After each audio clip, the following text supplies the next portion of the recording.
My congratulations to Iva and the team on the launch of the New South Institute.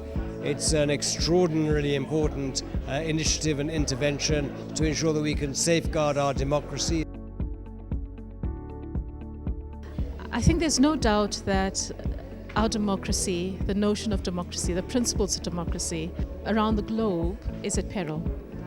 And there's a consequence for us not paying attention to the signs and to the consequences of this. I'm very pleased to be part of what seems to be a really important initiative for South Africa, for the Global South. My view is that it's an excellent initiative. It should complement the formal governance processes, but also help with other stakeholders in strengthening the voice against corruption, against state capture, towards achieving the goals that we have set out in 1994. In order to have really meaningful change, there needs to be a level of political will. But really looking forward to seeing the work that will come out of the New South Institute. I think we are at a very critical juncture in the world now, where the voices of the developing world, of the global south, are now becoming much more assertive. So I think this is a very critical engagement, it's a very welcome engagement, setting up this new institute, because in order for voices from the south to gain global prominence, it's important that there's a collaboration between intellectuals and institutions of the South. And I think, and for me, this is a very important initiative, and I wish it well. I'm very glad to have been given the opportunity to work with dynamic minds that sit on the board to try and make a difference in the country about, policy transformation and making sure that we hold people to account at the end of the day. So I'm quite excited to be part of this team. And I think the launch went extremely well. We've got a lot of support out there, and this type of work is work that I think quite a lot of people are yearning for it to happen.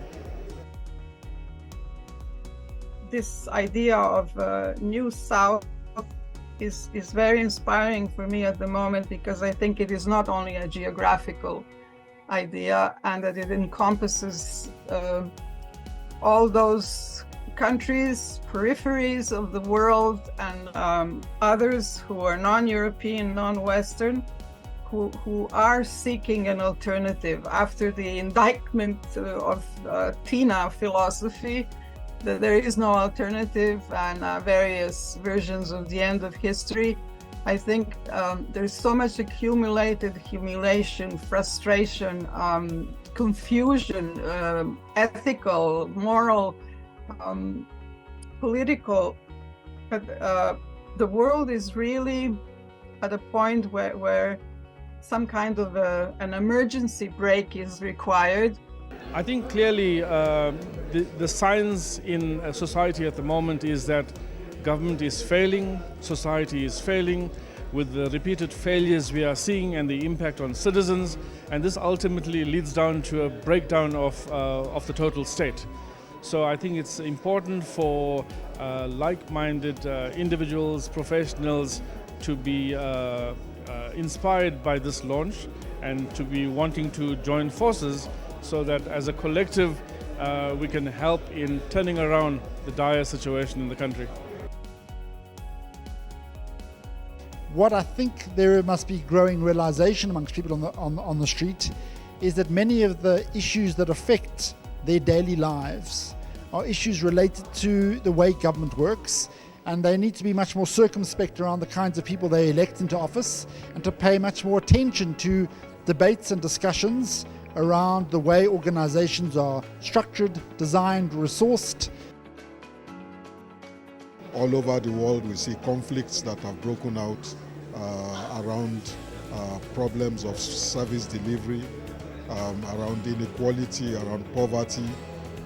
Even if those conflicts manifest themselves sometimes as ethnic tensions, as religious tensions, as extremist violence, underlying them in a lot of cases problems of exclusion that speak to the exhaustion of existing models of democratic governance and the need for us to rethink democracy in a critical way that will enable it to be much more meaningful in terms of a reinvented social contract between state and society. The launch was brilliant. It needed to happen. I think we need an institution like the New South Institute to undertake the work that they want to undertake. I think this is the time which we can make tremendous headway, and I'm very excited about being part of that. And I think there are many people who agree with us, of course, and we're able to rally both South Africans but also like-minded people from the rest of the continent and elsewhere in what we're calling the New South, including South America, Eastern Europe and other parts of the continent. So the New South Institute really is we're focused on institution building, developing around policy making, around institution building in a whole range of areas, public service reform. We're doing a lot of work on migration, both in South Africa and on the continent. We're doing a lot of work on welfare reform, policing and intelligence work. We're about to release a new big report on policing, and then a lot of international comparative work. What NSI brings to the table to really look at these processes, identify what's not working and find a way to make it work so that we're better off at the end of the day. And I'm very happy to be part of that kind of agenda. And I have no doubt that many of us are going to put our shoulder to the wheel to assist him in achieving his objectives. They are absolutely critical if South Africa is A, to achieve its potential, and B, to ward off some of the challenges that it's currently experiencing. I wish them all the very best.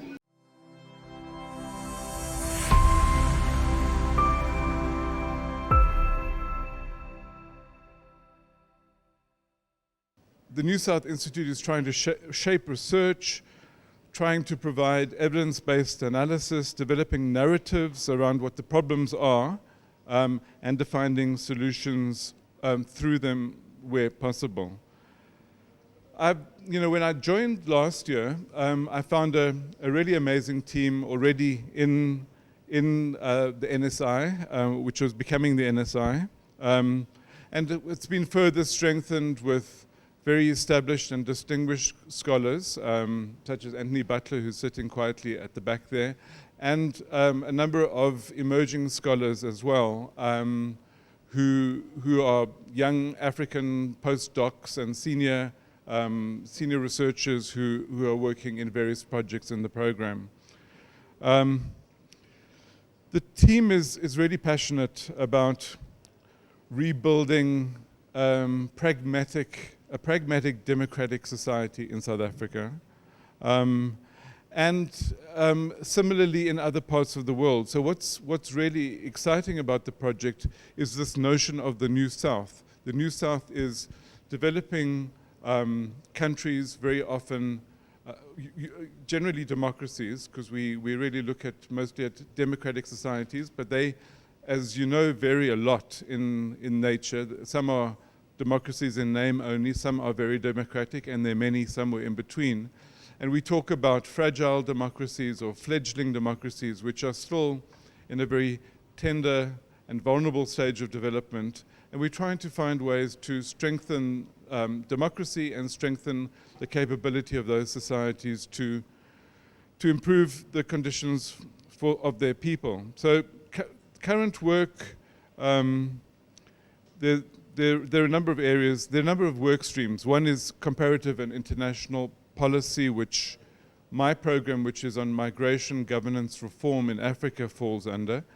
There's a program on police and security reform, one on state capture and how to prevent it, and another on public service reform. There are a number of reports which have come out recently, which I don't see here, but they're certainly available virtually from the very good website that we recently launched. I want to give you the name of the website. It's basically www.nsi.org.za. So it's what you would expect, www.nsi.org.sa. So I'm going to introduce Ivor now. Ivor's going to take over the meeting now. For those of you who don't know him, I'll do a full introduction based on what we've got on the website. He's the co-founder and director of the New South Institute. He founded the Public Affairs Research Institute, which is still running at WITS as a successful program with similar themes. He taught at the University of Cape Town at the school that I started at UCT, the Nelson Mandela School of Public Governance. His betrayal of the Promise Report, which was the first major report written by academic researchers on state capture, had a huge impact on society. He wrote it with a number of other academics, including Mark Swilling. He did a PhD at the École Normale Supérieure in France, where he also did other degrees. He was an Oppenheimer Fellow at Oxford University. He's written a couple of books, one called Do South Africans Exist?, which was published about 15 years ago, and another one called Shadow State, The Politics of State Capture, which he did with Mark Swilling.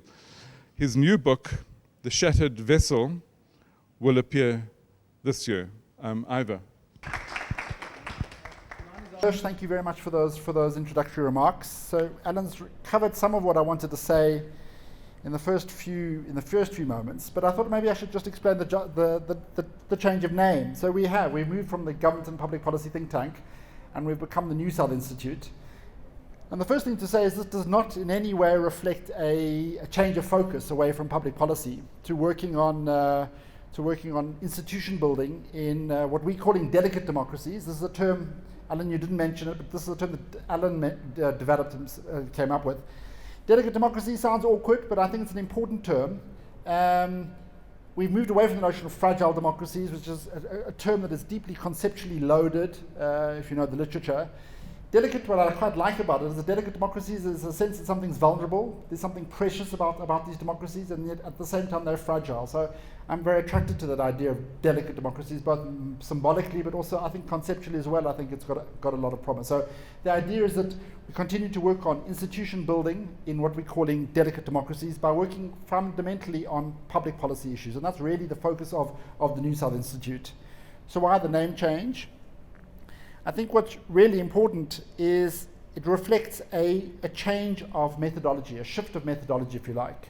A growing recognition, which I think some of us have had for a long time, that South African conversations tend towards parochialism. We have this idea that South Africa is somehow sui generis, that our challenges of state building, of dealing with social economic inequality, of dealing with the legacy of apartheid itself even is somehow unique. That there is nothing really to learn either from our neighbours in Southern Africa, certainly not from the rest of the continent, and especially not from the rest of the world. There's an ongoing sort of identity crisis in South Africa, is even what our orientation was. You recall, for example, Mbeki's strong African Renaissance politics, which positioned South Africa very strongly in relationship to the rest of Africa. Then there was the move to BRICS, and somehow South Africa was a country more like BRICS, a kind of a sense of what is our point of comparison. So we think our point of comparison is with countries going through profound, purportedly, ostensibly pursuing a democratic project, but going through profound transitions, changes. Post-colonial changes, obviously, the move from apartheid, transitions from socialism, but also transitions from military rule. And this is what we're calling the New South. And what that does is that brings us into a point of comparison or discussion with the rest of the continent, the rest of the region, but it also brings us into conversation with South America, large parts of South America, Brazil today, for example, dealing with the legacy of military rule and military dictatorship, and also and especially into conversation with Eastern Europe and the Balkans. So that's not such a far-fetched idea. If you think of the idea of state capture, for example, state capture, as we all know, is a term which I've done a lot of work on. It's a term which overwhelmingly defines our understanding of where South Africa's been over the last 15 years. It defines or exhausts even, in some cases, the horizon of what we think are the challenges going forward. And of course, it's a term, where does it come from? Its provenance is rather unusual. We have to trace its genealogy. But of course, it's a term which is developed by a group of World Bank economists, Daniel Kaufman, Joel Hellman, and some others, studying the transition in the Soviet Union from socialism ostensibly to what, I'm not quite sure what, to some idea of democracy. And this idea of capture, state capture, a term which emerges to explain the interruption, the short-circuiting of that democratic transition in the Soviet Union. And of course, it's travelled here. The only point I want to make here, and I don't want to get into the merits of that particular analysis, I've written a lot about this, but what it does something very unusual. It positions South Africa not in relationship to Southern Africa, not in relationship to the rest of Africa, not in relationship to the post-colonial world generally. It positions South Africa unambiguously in relationship to the Soviet Union, to Russia, to the former Soviet republics, and to the Balkans. So we think that there is enormous productive value in thinking these points of comparison and thinking South Africa in relationship to other points in the world, not just for intellectual purposes, but from the point of view of public policy. There's an enormous amount of value to be gained from such a comparative perspective. I want to make 3 points today, and I want to be as quick as I can, although I know that every speech that says they're going to be quick is usually an excuse to meander for a long time. So I'm hoping Jelena, who's right in the front here, will remind me if I'm going on a bit. I want to make a point about South Africa and democracy, the place of democracy in South Africa and South Africa in relation to democracy. I want to then make a point about democracy and government and institutions, the importance of democracy and institutions, and then I want to make a final point about public policy. So the starting point is a question of democracy. So I mentioned right at the beginning that we're working on this idea of delicate democracies that are fragile, that are vulnerable, that are precious. I deeply believe that the democratic project is something incredibly valuable, something very, very precious. And yet, South Africa, like in many parts of the world, the democratic project seems to be in crisis. We take, for example, the Zondo findings. I thought one of the areas of real innovation in the Zondo Commission's findings was the comments on Parliament. And what does he find about Parliament? Of course, Parliament as an institution is the institution that instantiates the very idea of democracy in South Africa. We fought the democratic struggle in South Africa was precisely to establish such a democratic Parliament. It really is the bearer of all that is good and all that is hopeful about South Africa. What does Zondo find about Parliament? Well, he argues that the Parliament has fundamentally failed in its democratic mandate. Not only, he goes even further. He even suggests that Parliament acted unconstitutionally. I don't want to get into the jurisprudence around that. He makes an argument about the constitutional obligation of Parliament, which I'm not so sure whether it's well-founded in law. That's for legal experts to comment on. But his findings are nonetheless damning about Parliament's role to hold the executive to account. And he's got a whole critique of the portfolio committee system, and his critique is essentially around the institution of Parliament. I do think, though, that ambivalence around Parliament, the failure of so many of the MPs to perform their constitutional role, to perform their democratic role as MPs, reflects a much wider malaise. There has been work done by Afrobarometer. I think we have ghosts joining us. Afrobarometer has been surveying South Africans' attitudes to democracy now for nearly a decade, and their findings are alarming. Their findings are generally South Africans' support or appreciation for democratic institutions is declining fast. The sympathy towards more authoritarian modes of government is rising. So that is not unusual when you think about South Africa in relation to the rest of the world. I think we are in a situation today where the democratic project is generally in crisis. You think of the USA, where I think the term state capture increasingly comes to apply. I'll make some very exciting announcements at the end of this presentation around our new board, and you'll hear from Pratap Bhanumeta, who's joined us. India today under Modi, huge democratic reverses in that country. So I think the period of state capture understood as a democratic reversal, which is what Mark Swilling and I argued in the Betrayal of the Promise report. This wasn't just corruption, this was an anti-constitutional project which set its sights South Africa's democracy. I think these huge democratic reversals happening in South Africa, the challenge, the threat of democratic reversals in South Africa is part of an international tendency. So What is driving that? What is it that explains, this is what I want to say, the second point is around institutions and government. In South Africa, there's a non sequitur, I think, that goes in the explanation. It goes something like this. The transition in South Africa was flawed, fundamentally flawed. We ended up with a constitution which made all sorts of flawed compromises, and as a result, we end up in a situation of growing and widening inequality in South Africa. I keep hearing that analysis. It has a certain prestige in certain circles, especially what some might call radical economic transition circles. I think the argument is fundamentally flawed because it's premised on a non sequitur. There is the transition, there's the constitutional settlement, there's the situation which we have today of widening inequality, growing inequality, poverty, and the failure of institutions. And what's the missing term? The missing term is government. What is failing is government, and government institutions are failing. So this is the key issue that I think that is fundamental. Democratic institutions, globally and in South Africa, work or do not work on the quality of the institutions that they build and the ability of those institutions to pursue their mandates and achieve their mandates. I think for all sorts of reasons, democratic institutions are failing to realize or fulfill their mandates. And I think this is the case in South Africa.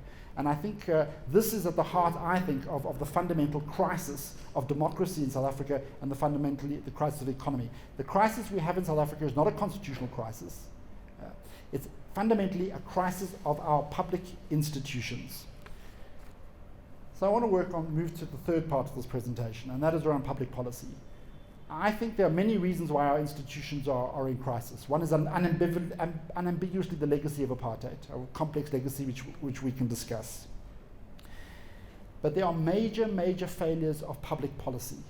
Enormous failures of public policy. Incredibly, this barely gets the airtime which I think it fundamentally requires. Our media, forgive this criticism, the media prefers stories around corruption and around individuals, I understand it, but so do our academics. Our academics prefer long, I think, teleological analysis. We are often failing to engage with, I think, is one of the key issues, and that is the failures of public policy, to develop good policy. And I don't mean good policy as a policy which resonates or resembles best practice from some place in the world. I mean policies that speak to South Africa's political economy, that understand or are grounded in what is possible in our institutional contexts. I think this is the kind of policy which we require. When we think about it, consider the case we have electricity today. We have electricity at the moment, but we're sitting with we just come out of a period of 20 hours of load shedding. Well, 20 hours of load shedding plus municipal failure without electricity. We're all dealing with those situations. There are massive failures of public policy here. They are not just issues of corruption of Eskom. There are massive issues of public policy regarding the structure and the management of Eskom. For example, one of the untold stories of Eskom is the huge centralization of decision making, which used to be made at power stations by highly qualified, highly autonomous power station managers. Many of their powers and authorities were removed from them and centralized at Megawatt Park, which is the head office. When there was massive management instability within the management structure and head office, it translated as tremendous instability within the organization as a whole. There are huge policy failures. It's the same with water. One of the main areas, and this is where one of the key areas which we want to work on and which we are working on, and where I want to end with some glimmers of important hope, is in the area of public administration. I've been writing about this for a long time. There are some important developments which I want to discuss briefly here. But for reasons associated with the character of the transition, South Africa did not interrupt the structure of the public administration as it was during the apartheid period. South African public administration was heavily politicized, largely dominated by white males. By definition, therefore, it was politicized and not selected on meritocratic grounds. Instead of interrupting that logic during the transition by moving towards what was in academic terms is known as bureaucratic rationalization, moves towards a better insulating public servants from political interference by appointing public servants on the basis of entrance exams and of excellence in skill. We chose in the structure of our law, go have a look at the Public Service Act, Section 3 of the Public Service Act. We chose in the law, not through cadre deployment of the African National Congress. ANC's cadre deployment policies merely takes advantage of something, a hole or an open door which is embedded in our law. We deliberately chose to give powers over key administrative matters, operational decisions in government departments and in state-owned enterprises.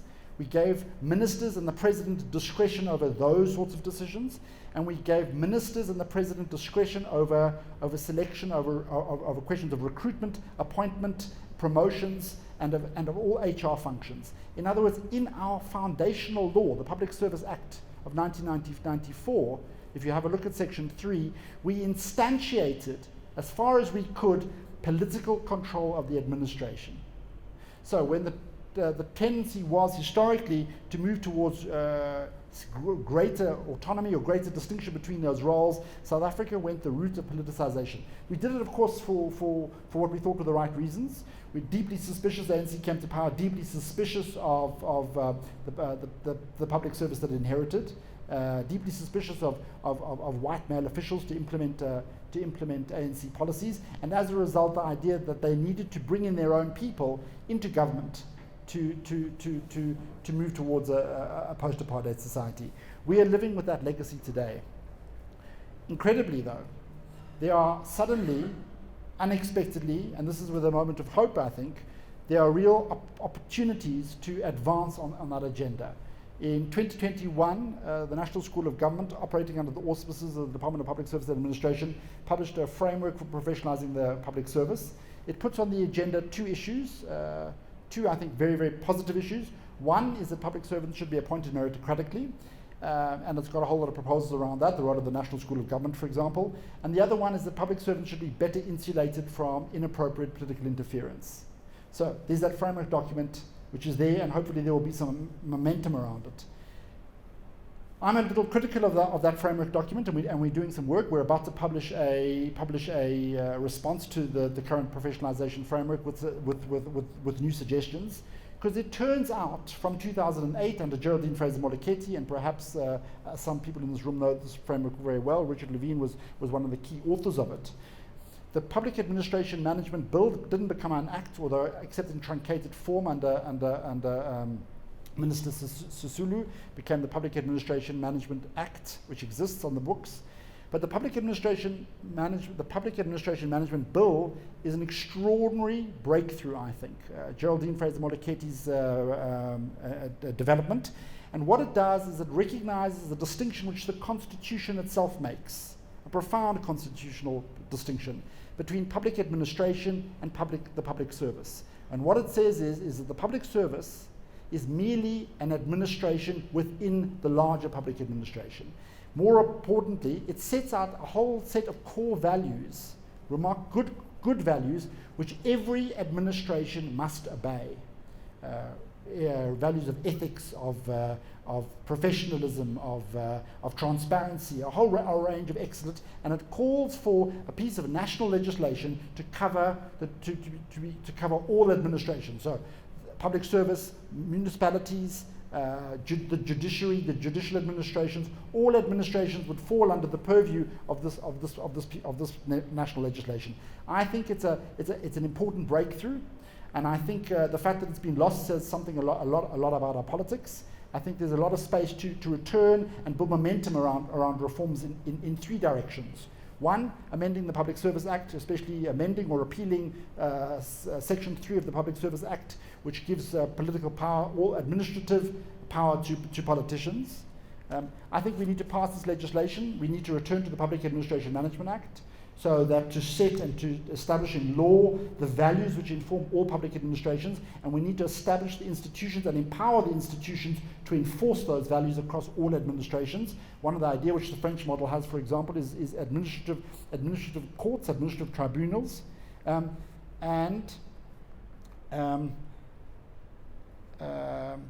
we need to give power back to director generals and heads of department in the administration to make appointments and to run the departments as they think is appropriate. This is the work that NSI is going to do. We're going to do it in a whole range of fields, in the public service, but also in policing. We're about to launch a major study of policing. There are people here that have contributed. Janine Rach, thank you very much for your contributions. I think I'm hearing that it's an important intervention. We're about to release as I've said earlier, a policy brief on public service reform. There's a lot of material coming out, but this is what the New South Institute is going to do. We're going to tackle the major public policy issues facing South Africa, to ground them deeply in proper analysis, in good academic research, but to develop practical, achievable policies which can work in the South African context. And we think this is the role that we are playing, and this is the role that we want to play. So that really is the New South Institute. We think that South Africa is an important global player. I know in the moment there's a huge moment of crisis and disillusion, but we remain a hope. The success of the South African Revolution, I think, remains a beacon of hope for certainly for the African continent and for many other people around the world. We were, if you like, the third part of the great democratic revolution, starting with the kind of formal political revolution of the 18th century, of the revolution around equality, around working class movements, and we are part of the third great revolution, democratic revolution, around equality, around questions of race, and also around questions of gender. The South African Revolution is an important revolution, and we are going to support that revolution fulfill itself and so that South Africa takes up its place in the world. But it also means that the example of South Africa is an important one for the rest of the world. There's lots for us to learn from the other examples of the rest of the world, but there's a lot for our example to show to the rest of the world as well. I want to now end on a note of thanks, and then to announce our new board, which I'm very, very excited about. So, the first note of thanks is to Jelena Vidojevic, who's the co-founder of the NSI. For those of you who don't know, although I'm sure most of you do know by now, Jelena is also my wife. Jelena is from Belgrade in Serbia. We're very honored I'm very grateful that she left a very prestigious position at the University of Belgrade as a political scientist and professor to come to South Africa and help form the New South Institute. So thank you. Thank you, Jelena. Alan Hirsch, Michael Matava, Victor Amadi. Alan Hirsch is here, as you was introduced me. Alan Hirsch, thank you very much. Alan Hirsch is leading a large program on migration. Rafael Leiter is in our office in Sao Paulo in Brazil, works with me on public service reform. So Rafael is going to make a few remarks in a moment from Sao Paulo, from the office in Sao Paulo. Anthony Butler is here, a great friend of the New South Institute. A great friend, a very loyal and has been very committed, has been fundamental in helping conceptualize and develop the organization, has done it really voluntarily. It's enormously appreciated, and we're very grateful for that. Radmila Nakarada is in the Belgrade office. She's not joining us in presence, but she sent us a message, a recorded message. So she hasn't joined the board, but she's a representative in the Belgrade office in Serbia, and we've got some remarks from her coming. Ravati Babulal is the office manager, a remarkable colleague, shy, unprepossessing, holds the organization together. As a matter of fact, I realize my own insignificance in the NSI when I come to an event like this, which has largely been done without me. Very, very grateful to the work she's done. Val Janssen and Alfred Makantisa run the finance unit superbly. Thank you. Our cash flow is perfectly managed, and we are a going concern. Thank largely to them. Kate Cooper and Stephen Harvey in London, they've been enormous support. Tanya Cohen, also a great support. Delani Majol is head of our media unit. This is largely his event, including the glamour of the venue. So I'm very grateful to him. Thank you, Delani. To our funders, Millennium Trust, very, very grateful. I don't know if they are here, and Yellowwoods as well. Enormously grateful for their ongoing significant support to the New South Institute. My name is Rafael Leite, and I am a research fellow and a representative of the NSI office in São Paulo, Brazil. Well, the New South Institute is a research institution committed to advancing the understanding of governance and public action in the emerging democracies of the Global South. Our goal is to translate research and evidence into actionable knowledge that can inform public debate and improve government performance. By focusing on unique challenges and opportunities that exist in those regions, we aim to make a meaningful impact on the lives of citizens and effectiveness of government. As a Brazilian, I am particularly drawn to the vision of the NSI because I see many parallels between Brazil and South Africa. Both countries have made significant strides towards democracy, but we still face the challenge of transforming democratic governance into effective and inclusive institutions that deliver better public services, reduce inequality, and promote economic growth. Our shared experiences offer valuable lessons for countries in the global South and beyond. The New South Institute is committed to conducting high-quality research and fostering collaboration between experts from different fields. By bringing together diverse perspectives, we seek to generate comprehensive insights by contributing to a more nuanced understanding of governance and public action in the Global South. Through this collaborative approach, we aim to create a more informed debate. In today's world, challenges facing governance are increasingly complex and multifaceted. The New South Institute recognized the importance of interdisciplinary research in addressing those challenges and ensuring that policy dimension decisions are informed by evidence-based analysis. By bridging the gap between the academia, policymakers, and practitioners, we aim to create a vibrant institution where knowledge is continuously generated, shared, and applied to improve the lives of citizens. I feel immensely privileged to be a part of the NSI team, working alongside talented and dedicated professionals who share the same passion for knowledge that can positively impact governance and public policy in the Global South. As we move forward, it is important to recognize the importance of institutions like the NSI, dedicated to improve the quality of governance as a means of building better democracies. I am sure that our collective commitment to understanding and improving governance through quality research and advice will contribute to the long-term success and resilience of democracies across the New South. In closing, I would like to thank Mr. Ivor Chipkin, Executive Director of the NSI, for the opportunity to speak briefly at this event from São Paulo and to be a part of this team organization. I would like to thank all of our distinguished guests in Johannesburg for joining us today. Thank you very much. Thank you. Lovely to have you, Rafael. Rafael is a public administration scholar, young.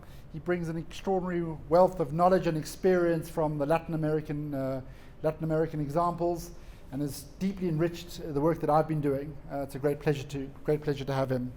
We're going to have she's not joining us live, so we've got an extract from a conversation I had recently with Radmila Nakarada, who's in Belgrade. So just establishing those sort of uncanny linkages between South Africa and Eastern Europe. Radmila is a distinguished professor at the University of Belgrade. She was the founder of the field of peace studies. She's got a remarkable history in her own right. But immediately with regard to South Africa, she worked with Alex Borain, and she was the head of the TRC, Truth and Reconciliation Commission, established after the war of the 1990s, after the war in Yugoslavia, as the head of the TRC. She's joined us. She's working closely with Jelena, developing sort of the conceptual frameworks of comparative work, but also doing work specifically on, rather terrifyingly, on the links or the points of comparison between Yugoslavia, the prospect of Yugoslavia and the failure of Yugoslavia, and South Africa. We will launch in May a big report commissioned and written by a group of, I think, rising stars in the field of international law, a group of international legal scholars based in Belgrade, Belgrade Circle of International Law, headed up by Miloš Knaz, which they've just done a huge report on the politics of self-determination more broadly and applying it to South Africa. I think it's an important report, if not a little worrying, given the fact that it's written by people that have lived through the Yugoslav civil war, and their reference point is the breakup of Yugoslavia. So a slightly uncomfortable report, but an incredibly important conversation to start having, I think. Delani, are you ready for the... Perfect. So we've got a video extract from Radmila in Belgrade. Radmila, this is, I mean, you've gone right to the heart as to why I'm so excited about this relationship with you and colleagues in the Balkans and across Eastern Europe potentially as well. I mean, I can see the enormous value for us of this engagement, precisely because I think the experience of Yugoslavia, the experience of the Balkans and of Eastern Europe more broadly, I think raises such fundamental questions which we in South Africa need to be posing, and which we're not. So I think our engagement is, if you like, a provocation to ask a whole lot of questions which are fundamental and which we're not yet asking. The other way around, though, can I ask you, what for you is interesting about engaging with South African scholars, South African policymakers, and more broadly with African scholars and others in the New South? Well, I was just going to say what you were describing is a mutuality, and okay, so that this is actually what you asked me. Well, besides the sort of, I'm not going to hide it, the already personal experience of cooperating with you and Jelena and with a number of your colleagues, I feel very much at home, in the sense that I think we recognize similar problems and challenges that we want to address in a way that is not just repeating the already existing and imposed formulas. And we're both living in societies which I think are seeking their path and feeling quite frustrated that this path seems to be very difficult or not even clear. What kind of societies do we want to build? So I think we share an intellectual curiosity and worry, which for me is personally very important. But at the same time, it's an invitation which allows me to express my both empathy and respect for the region in geographical terms, and all the pain that I am aware as a scholar that this region has sort of been experiencing. But at the same time, this idea of New South is very inspiring for me at the moment, because I think it is not only a geographical idea, and that it encompasses all those countries, peripheries of the world, and others who are non-European, non-Western, who are seeking an alternative after the indictment of Tina philosophy, that there is no alternative, and various versions of the end of history. I think there's so much accumulated humiliation, frustration, confusion, ethical, moral, political. But the world is really at a point where some kind of an emergency brake is required. Like we all have to, as a human species, sit down and rethink. There's so many symptoms and signs that things are not going well and that we might end up disappearing. And I think that the fact that this voice of the South is re-emerging again, I'm not going to read into it, the whole solution and radical reforms are at the tip of the finger. But I think it's an inspiration. It's simply different, and I'm enjoying profoundly being exposed to something that is non-Western voice. And I think it's an important voice and it should be included. When I was younger and going off to conferences here and there was much more care in providing the representation of the different worlds in a dialogue. Now you seem to sort of, again, like in South Africa, live in a bubble where you keep hearing the politically correct interpretations of various things among those like-minded, basically everyone in their own backyards, and no dialogue. So I'm hoping that this whole endeavor is colored by the idea of dialogue and sharing views and thinking through the problems that we identify as our specific ones, our common ones, and as global ones. Thank you. So on that note, I want to bring this event to an end, but with some, I think for me, the highlights, announcing the NSI's new board. Some of the people are here, some are not. We've got some video clips from some, which we will play.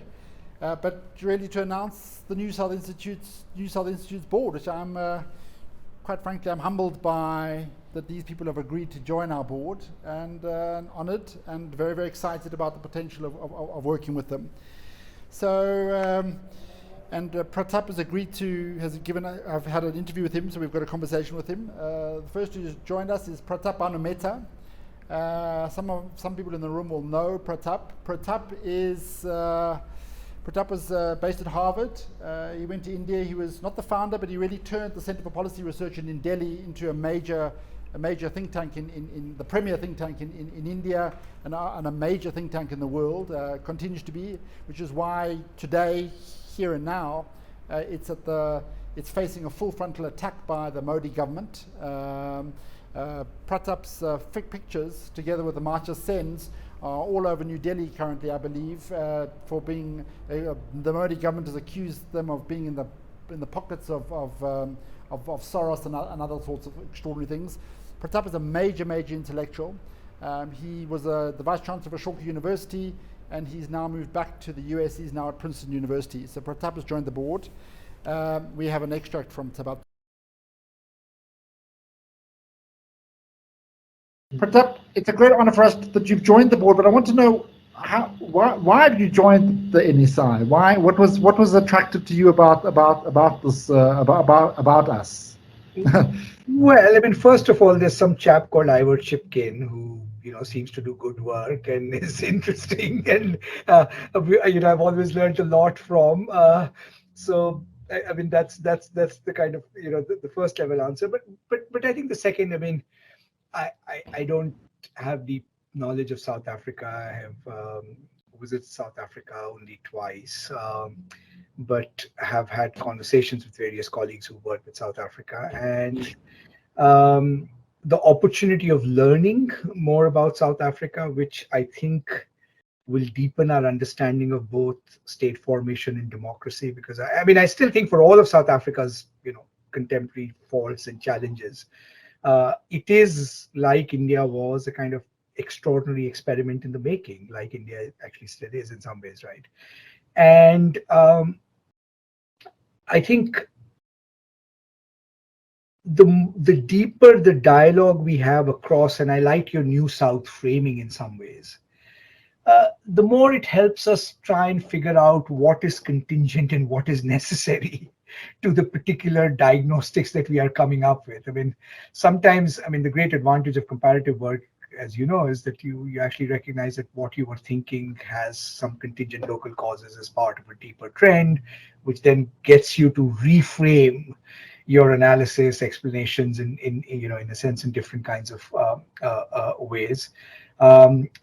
Intellectual life in South Africa, I mean, has again always been quite rich in its own way. But lastly, and I think more seriously, most importantly, which is, one of the things the development experience of the last 25, 30 years at least convinced me is that the global context is actually quite important. I mean, there are all these trends that seem to rise at the same time, fall at the same time, right? whether it is democratization, de-democratization, liberalization of economies, and then kind of, now turn back to autarkic nationalisms. And we are also at a kind of juncture both in great power politics and the future of the international economic order, where what we used to call the global south will have to play a much more critical, creative, proactive role. I mean, frankly, the drumbeats of war and conflict are rising amongst the great powers. I mean, there's just no question about it. I mean, it's actually scary. And this and a think tank like, in a sense, New South, which I think does both. It looks at domestic politics, but is in a sense keenly aware of these international conjunctures of geopolitics and global power, could potentially be a good platform for even those kinds of conversations. Tabat, you've agreed to join the NSI board, and as I've mentioned, we're very, very excited about that by having you. Can I ask you why you agreed to join? What is it about NSI that has attracted you or interested you? Okay, I'll just start by saying I'm really excited to be part of this story, and I'm looking forward to some of the great things that are going to happen. And I was really fascinated when I was invited to participate in the conference last year. And you were looking at so many different facets of governance, from communication to metropolitan governance to local governance to the nuances of, people, citizens, state, relations and all of that.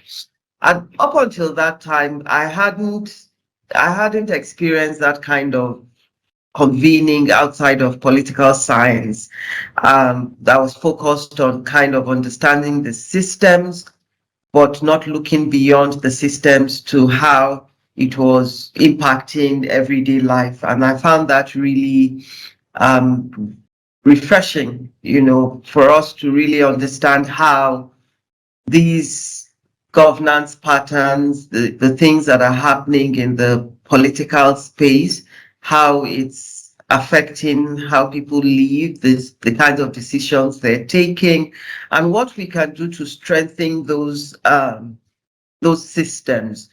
Because usually we tend to want to abandon what is not working and present an alternative, rather than identify the gaps and find a way to fix it. And I think that's what NSI brings to the table, to really look at these processes, identify what's not working, and find a way to make it work so that we're better off at the end of the day. And I'm very happy to be part of that kind of agenda. The third person, I've mentioned her before, Jelena Vidujevic has joined our board. Jelena, as I said before, was the co-founder of the NSI, but is also formerly the professor of public policy at the University of Belgrade, and is now working on welfare reform in South Africa, but especially on trying to elaborate conceptually and from a policy point of view this space which we're calling the New South by thinking methodologically around the notion of the periphery, thinking around the notion of the state, thinking around public policy in these contexts. And there again, as I mentioned, she's working with Radmila, so very excited to have Jelena on the board. The last two, and are thankfully with us, although I hear that Adebayo has just joined us, so I'm always here today, so I'll be thrilled to have he can introduce himself. Adebayo Olukushi has joined the board. Adebayo has a remarkable history. He's currently at the Wits School of Government, has been in senior positions in many institutions. But for me, what I'm especially impressed by, astounded by, is Adebayo was the head of Codestra, based in Senegal for a long time. So Adebayo hopefully will say something. If you don't mind, will you come up and come say a few words? I can bring you or come to the front so we can all meet you. Very exciting to meet you, to welcome you onto the board. That's great. Do you want to say a few words? Thank you very much, and let me first of all congratulate you, Ivo, and the team on this launch event and the establishment of a global think tank, and I'd say think and do tank here in Johannesburg, with the kinds of goals which you have defined for it.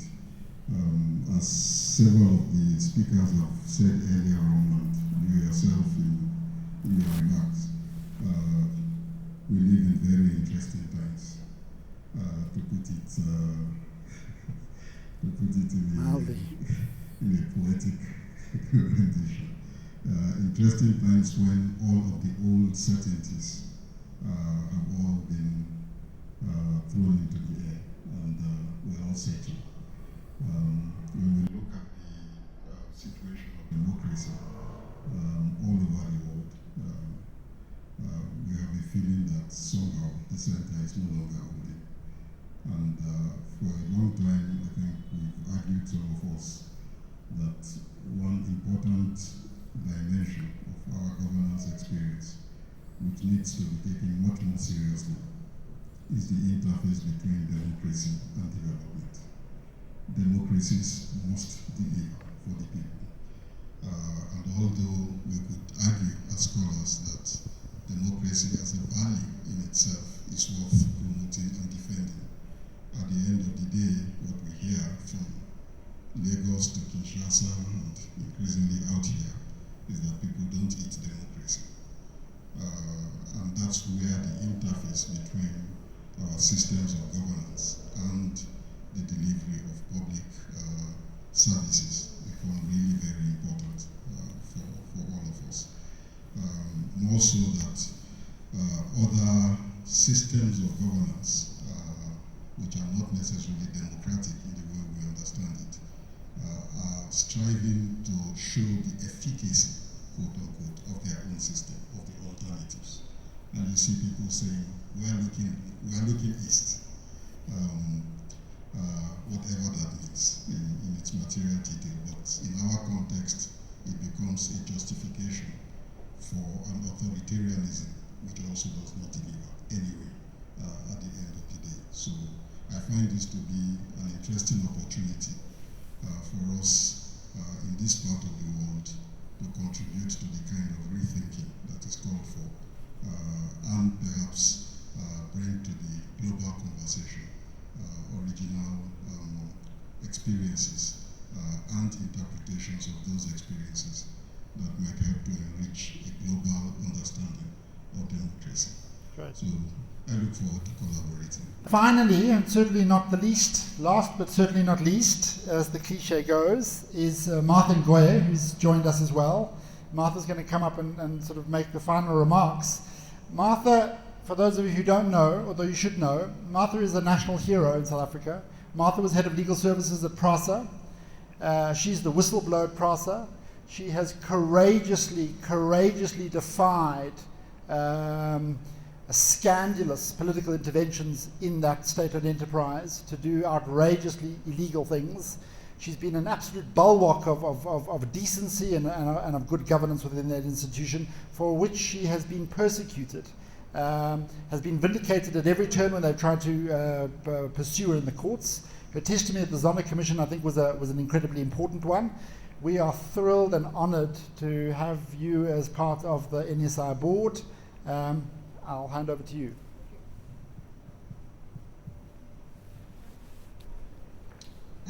Thank you, Ivo, and good afternoon, everyone. And it is really a privilege. It's interesting, Ivo, that I've written a couple of notes down. I think as lawyers sometimes we tend to go off script and say a whole lot of things. So I just needed to be guided. So if you'll bear with me. I think I met you, Ivo, about 2-3 weeks ago, and we had a chat because I think what was important for us was to try and find and identify areas within the country where we can participate and make a difference. Little did I know that from the discussion that we had, Ivo, that Ivo would invite me to be on the board And obviously, I would not have missed this opportunity. So, when I understood that one of the aims of the New South Institute was to stem the tide of corruption and deterioration sweeping through our institutions of governance and democracy, I felt that these aims were aligned with my values and passion. And I knew I would appreciate an opportunity to work with dynamic minds, to share my knowledge and expertise in achieving these aims, and in so doing, restoring good governance within our institutions, both public and private. My observation is that a number of countries in the global south have been plagued by systemic corruption and state capture over a number of years. Now, the electorate is getting to a point of understanding the effects of systemic corruption and state capture to their daily lives, and voting patterns are starting to point to a preference of trusted public representatives instead of popular or populist public representatives. Because the only language that politicians are fluent in is pause. Those vying for public office are starting to focus on trust. The challenge that we have experienced in South Africa is that because winning trust is new for politicians, they sit there in square pegs, having to fill round holes, So in my view, an institute like the New South Institute will assist in ensuring that these gaps are filled properly by assisting in framing appropriate policy instruments and assisting in placing of the right people in leadership positions. I'm not going to be long. I've written quite a number of things, but we know that spoke about me being a whistleblower. Well, I did not have any intentions of being a whistleblower. I still am a professional, faithful to my profession and my values. I acted informed by these and my ethics, only unwittingly to collide with criminals who were pretending to be leaders of institutions. I fought these criminals, prevented a number of illegal transactions that they're hatching up. When the internal fights were not effective, I reported these illegal acts to bodies that the institutions account to and fought these transactions using courts. The criminals fought back by harassing me and dismissing me unlawfully.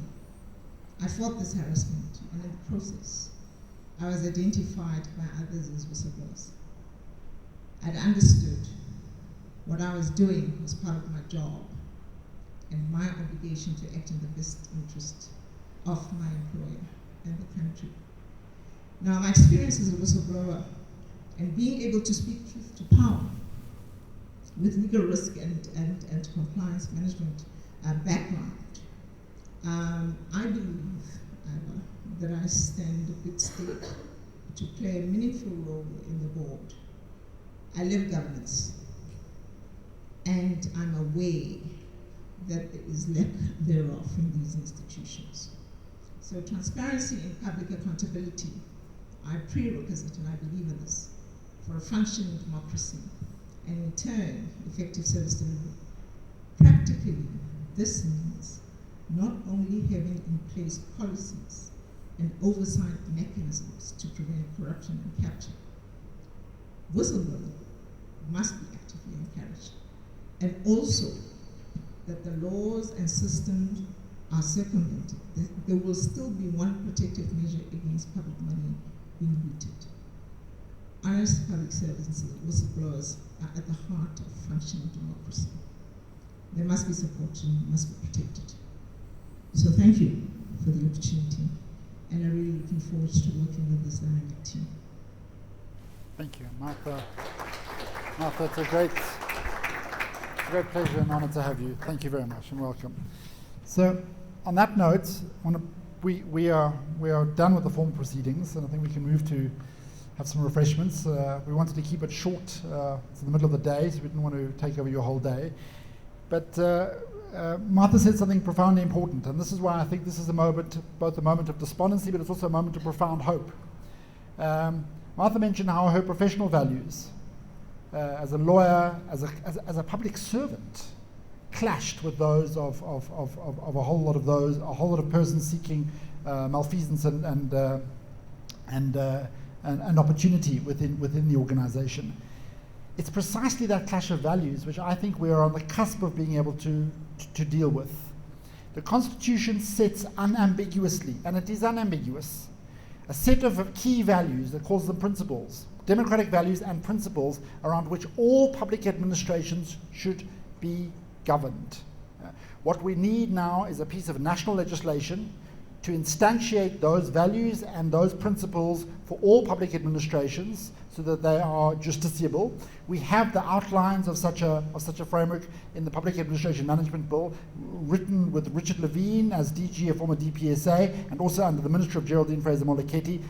We have impetus around public service reform in South Africa. I think, as gloomy as the situation is, I think there is an opportunity. A door is open of public service reform.